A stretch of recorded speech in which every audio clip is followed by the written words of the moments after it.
হরে কৃষ্ণা। আজকে আমরা বেরিয়ে পড়েছি আমার বন্ধুর আজকে আমার বন্ধুর আইবুড়ো ভাত। তো আইবুড়ো ভাতে যাওয়ার জন্য আমি আমার মেয়ে এখন রেডি হয়ে গেছি। অ্যাকচুয়ালি আমরা আগে যাব বাসন্তী পুজোর একটা মেলায়, তারপরে আমরা যাব আইবুড়ো ভাতে। চলো দেখি কেমন আইবুড়ো ভাত হচ্ছে। আজ ছিল রামনবমী, তো রাস্তায় বেরিয়ে দেখি কিছু মিছিল বেরিয়েছে জয় শ্রীরাম করতে করতে, তাই তাদের একটা ছোট্ট করে ভিডিও করে নিলাম।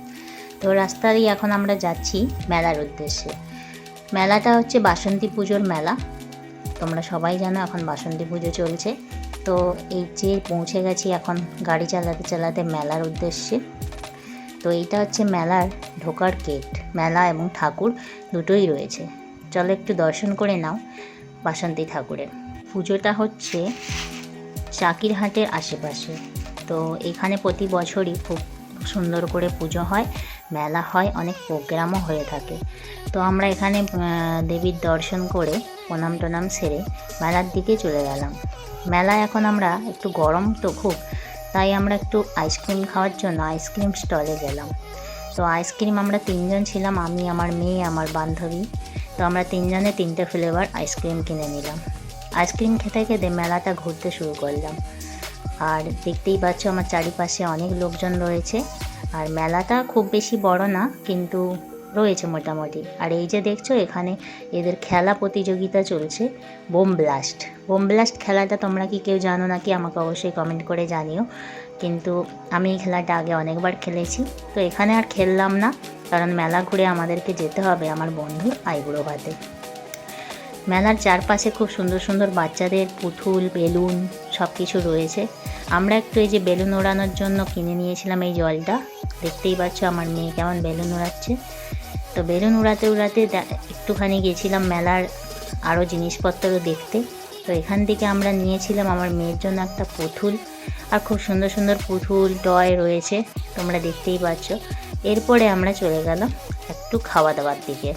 ঘুগনি দেখে একটুখানি ইচ্ছে হলো ঘুগনি স্টলে গিয়ে খাই। তো আমরা তিনজনেই গেলাম ওখানে গিয়ে একটু ঘুগনি খেতে। আর খাওয়া দাওয়া করে এইখানে আমরা দেখলাম একজন এগরোল বানাচ্ছে, কিন্তু আমরা এগরোল খেলাম না, এখানে বানানোটা দেখেই চলে এলাম। আর যে বানাচ্ছে সে হচ্ছে আমাদের একটা পরিচিতি।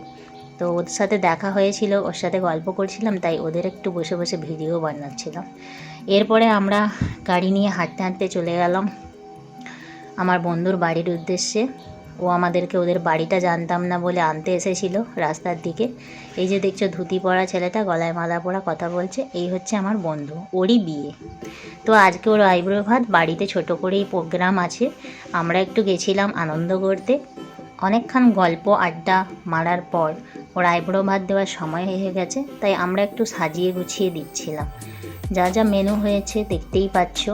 তো আমরা একটু সুন্দর করে সাজাচ্ছিলাম, আমি আমার বান্ধবী। আমি ফুল গোছাচ্ছিলাম আর ও ফুলগুলো দিয়ে সুন্দর করে সাজাচ্ছিল। আর ফুল তো বেশি ছিল না, অল্পই ছিল, কিন্তু ওগুলো দিয়ে আমরা ম্যানেজ করে সাজানো শুরু করলাম। এই দেখো আমাদের সাজানো প্রায় কমপ্লিট। তো তোমাদের কেমন লেগেছে আমাদের সাজানো অবশ্যই জানিও। এইবার শুরু হলো আইবুড়ো ভাতের যে রিচুয়াল সেইটা। প্রথমে ওকে কোমরে ঘুমসি বাঁধা শুরু করেছে ওর বৌদি। এটা হচ্ছে ওর মেজো বৌদি ওকে আইবুড়ো ভাতটা খাওয়াতে গেছে। তো এখন একটু আশীর্বাদ করে দিচ্ছে ওকে। আইবুড়ো ভাতের কিছু যা যা রিচুয়াল থাকে, কপালে চন্দন ঠেকানো, আরও একটু আশীর্বাদ করা, এসব যেগুলো থাকে সেইগুলোও করছে। ওখানে আমরা সবাই মিলে দাঁড়িয়ে দাঁড়িয়ে দেখছিলাম আর খুব হাসাহাসি মজা করছিলাম। আর এই যে ছোটো বাচ্চাটাকে টিপ পড়াতে যাচ্ছে ওর মা, ওটা হচ্ছে আমাদের নিতবর, ছোট্ট নিতবর। ও বসেছে আইবুড়ো ভাত খেতে, তাই ওর পেছনে সবাই লাগছিল যে তোকেও তাহলে বিয়ে করতে হবে। আশীর্বাদ পর্ব প্রায় শেষ। এরপরে ওকে খাওয়ানো হলো। ভাতকে চটকে ওর বৌদি একদম খাইয়ে দিল ওকে সুন্দর করে। যাই হোক, আমাদের আইবুড়ো ভাত পর্ব হয়ে যাওয়ার পর আমরা বেরিয়ে চলে এলাম। বাড়িতে এসে আমার মেয়ে শুরু করেছে পুতুল খেলা। দেখতেই পাচ্ছ যে পুতুলটা কিনেছিল মেলা থেকে সেটা নিয়ে বসে পড়েছে। আর এই যে পুতুলের জুতোর আইটেম দেখে নাও, জুতো, চিরুনি, আয়না, অনেক কিছু, আর এই পাইপ, এইগুলো কিনে নিয়ে আসা হয়েছে। তো আজকের ভিডিও এই পর্যন্তই। ভালো লাগলে সাবস্ক্রাইব করো, কমেন্ট করো, লাইক করো, শেয়ার করো।